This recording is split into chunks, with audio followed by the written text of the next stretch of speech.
जब आप कोई चार्ट देखते हैं तो आप देख पाते हैं कि ग्रीन कैंडल्स ऊपर लेके जाता है मार्केट को, रेड कैंडल्स मार्केट को नीचे लेके आता है। लेकिन आपके मन में सवाल आता होगा कि ये करता कौन है?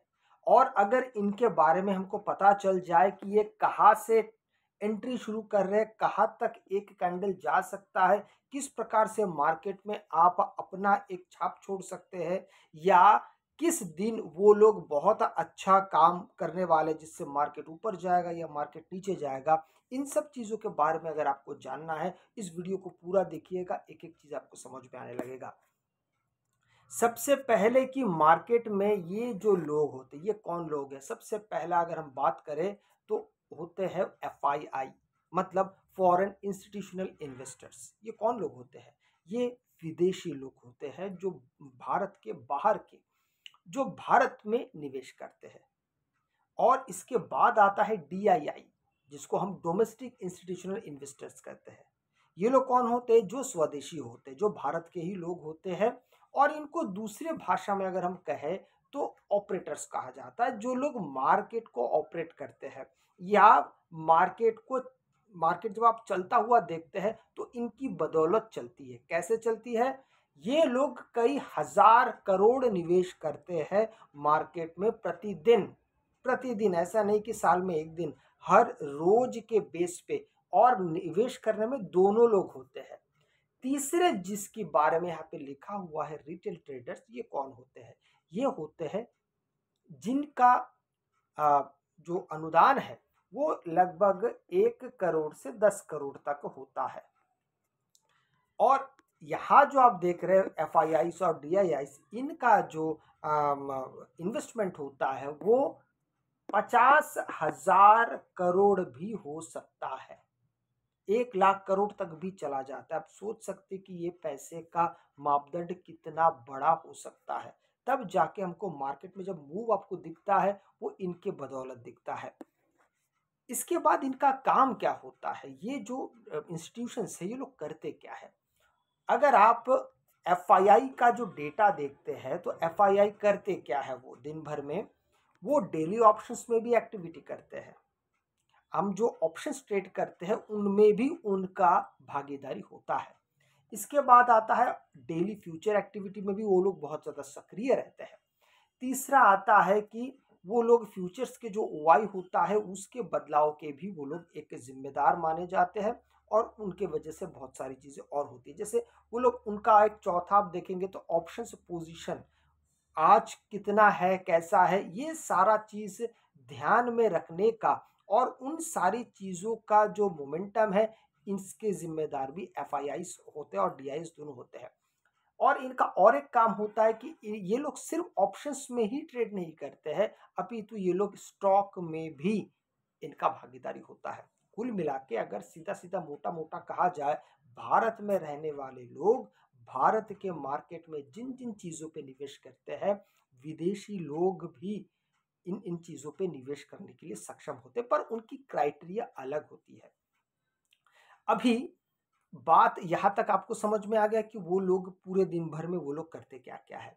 अभी अगर हम इस बारे में बात करें कि वो लोग पिछले दिन क्या किए, तो ये सब डेटा हमको कहाँ मिलेगा जिसके बेस पे हम ये एक अनुमान लगा पाए कि मार्केट अगले दिन कैसा कर सकता है। अब इसके लिए हम चलेंगे गूगल के पास और उसमें हम यहाँ पे लिख देंगे स्टॉक एज, इसको आप देख लीजिएगा। स्टॉक एज जैसे ही लिखते हैं तो इसके नीचे बहुत सारे और ऑप्शंस आते हैं। हमें इसमें से आवश्यकता पड़ेगी एफआईआई और डीआईआई एक्टिविटी की। एक्टिविटी मतलब वो जो भी दिन भर के उनका जो काम होता है, इसको जैसे हम सिलेक्ट कर लेते हैं। अब देखिए यहाँ पे धीरे धीरे खुलेगा कि उन लोगों ने पिछले दिन क्या क्या एक्टिविटी की थी। अब आप यहाँ पे देख सकते हैं कि 20 तारीख को एफआईआई और डीआईआई ने यहाँ पे क्या क्या खरीदा, क्या क्या बेचा, कितने का माल लिया, कितने का माल बेचा। अच्छा, यहाँ पे अगर सबसे पहले आप देखेंगे तो कैश में एफआईआई ने कैश में लगभग केवल 283 करोड़ क्या ही उन्होंने यहाँ पे खरीदारी की है। यहाँ पे करोड़, एक बात इसको याद रखिएगा, ये करोड़ में है। डीआईएस ने कितना किया? इससे थोड़ा ज्यादा किया, लगभग 824। और इसके बाद उन्होंने एफआईएस में इंडेक्स फ्यूचर्स में उन्होंने कितना निवेश किया, आप यहाँ पे देख पाते हैं लगभग 404। ऑप्शंस में एफआईएस इंडेक्स ऑप्शंस में उन्होंने कितना किया, यहाँ पे आप देखेंगे तो करीबन यहाँ पे 12,240 करोड़। ये बहुत मैसिव, बहुत बड़ा। अब थोड़ा विचार करके देखिए, हम लोग कुछ हजार लाखों तक का हम ट्रेड लेते हैं, 100 लाख में 1 करोड़ बनता है। और सोच के देखिए अभी ये जो नंबर, ये कहाँ का नंबर है, ये किस स्तर का नंबर है। तो इसलिए हमारे सोच से परे जाके ये जो खरीदारी बिकवाली होती है ना, ये हमारे सोच से कई गुना परे जाके होता है। अब देखिए 100 करोड़ का 1 अरब बनता है। अब ये नंबर देखिए आप जरा, 12,000 करोड़, ये क्या नंबर है फिर। इस प्रकार से आप थोड़ा सा और नीचे जाते हैं तो फिर इनका स्टॉक्स में भी निवेश है, एफआई स्टॉक्स फ्यूचर्स, और लगभग यहाँ पे 665 करोड़ का यहाँ पे उनका निवेश यहाँ पे भी है।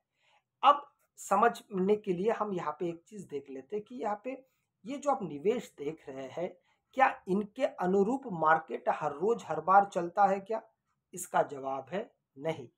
मार्केट हर रोज यहाँ पे जिस प्रकार से खरीदारी हुई है इसके अनुरूप नहीं चलता है। कभी कभार ये होता जरूर है, कभी कभार ये जरूर होता है, लेकिन हर बार नहीं होता है। जैसे आप एक दिन पहले का अगर आप देखेंगे, जो ये 19 नवंबर का है, तो यहाँ पर आप अगर देखते हैं तो लगभग हर रोज की खरीदारी थी, लेकिन ऑप्शंस में यहाँ पे बिकवाली बड़ी है। कितना बिकवाली है? लगभग 7,447 करोड़ की बिकवाली है। ये 19 तारीख का है। अब ये 19 तारीख का कब सुबह सुबह का होता है क्या? नहीं, ये मार्केट बंद होने के कई समय बाद लगभग 7:30, 8, 8:30 बजे ये जो डेटा है ये अपडेट होता है। मतलब मार्केट बंद होने के आसपास ये लोग ये माल खरीद के जाते हैं और इसका अगले दिन असर पड़ने की संभावना होती है, लेकिन सिर्फ संभावना ही होती है। हर रोज इस डेटा पे मार्केट नहीं चलता है। मैं आपको उदाहरण देता हूं। अगर आप यहां पर ये बिकवाली देख रहे हैं ऑप्शंस में, लगभग हमने देखा कि लगभग 7,000 करोड़ के पास ये इसकी बिकवाली हुई है। पर अगर आप अगले दिन का अगर आप डेटा देखते हैं तो मार्केट में उस दिन अच्छा खासा चढ़ा ही आया था, मार्केट ऊपर चढ़ा था। इसका मतलब ये है कि इन डेटा को हर बार हम काम में नहीं ला सकते। हाँ, एक डेटा के अनुसार ये देखा जा सकता है। कई कबार होता है कि ये मिश्रण में भी है। आप देखेंगे तो यहाँ पे डीआईस खरीदारी करके बैठा है, एफआईस ने थोड़ा बहुत खरीदा है, ज्यादा बिकवाली किया है, तो इसका एक मिक्सचर भी बनता है। इसका भी एक रिजल्ट हमको सामने आने के बाद दिखता है। हर बार एक जैसा नहीं हो पाता है। अब यहाँ पर एक देखेंगे जो 18 नवंबर का है, यहाँ पर आप देखते हैं तो डीआईस ने यहाँ पे लगभग बहुत शानदार खरीदारी की है। और उसके बाद फिर इंडेक्स में आप देखते हैं ऑप्शंस में बहुत बड़ी खरीदारी आई है। इस दिन भी अगर आप मार्केट को देखते हैं तो काफी अच्छा मार्केट ने प्रदर्शन किया था ऊपर की तरफ। अब अगर आप देखेंगे तो यहाँ पे ग्रीनरी होने के बाद फिर मार्केट में अगले दिन अच्छा मूव आया ऊपर की तरफ, लेकिन एक दिन बाद क्या होता है वैसा नहीं चलता है। मतलब यहाँ पे हमने एफआईस का बिकवाली देखा, उसके बावजूद भी मार्केट ऊपर की तरफ गया। इसीलिए इन डेटाओं के बेस पे अगले दिन मार्केट में आंखें मूंद के पैसा निवेश करना सरासर बड़ी मूर्खता है। आप इस चीज को समझ लीजिएगा। हाँ, आपकी जानकारी के लिए ज्यादा बेहतर है कि भाई हमें एक जानकारी हो जानी चाहिए कि मार्केट में क्या अच्छा चल रहा है, क्या बुरा चल रहा है, एफआईएस का कितना निवेश है। जैसे मैं आपको उदाहरण देता हूँ, 2024 में अक्टूबर महीने में एफआईएस ने सबसे ज्यादा बिकवाली की थी, कई हजार करोड़ की बिकवाली कर दी थी। रोजमर्रा के बेस पे मार्केट में बिकवाली आना शुरू हो गया था। और उसी दौरान निफ्टी में भी सितंबर महीने के आखिर में जाके मार्केट का ऑल टाइम हाई लगा था, फिर वहां से गिरना शुरू हुआ। तो इसका असर कभी कभी लॉन्ग लास्टिंग जब हो जाता है, जब एक ही सिचुएशन लगातार चलता है, जैसे ये बिक वाली अगर लगातार चलता गया, कहीं ना कहीं फिर इसका असर मार्केट में पड़ता है, पर डेली बेसिस पे नहीं पड़ता है। इस चीज को आपको जरा समझ लेने की आवश्यकता होगी। अगर आपको वीडियो अच्छा लगे तो लाइक शेयर सब्सक्राइब जरूर कीजिएगा। आपसे मैं अगले वीडियो मिलता हूँ, तब तक के लिए जय हिंद।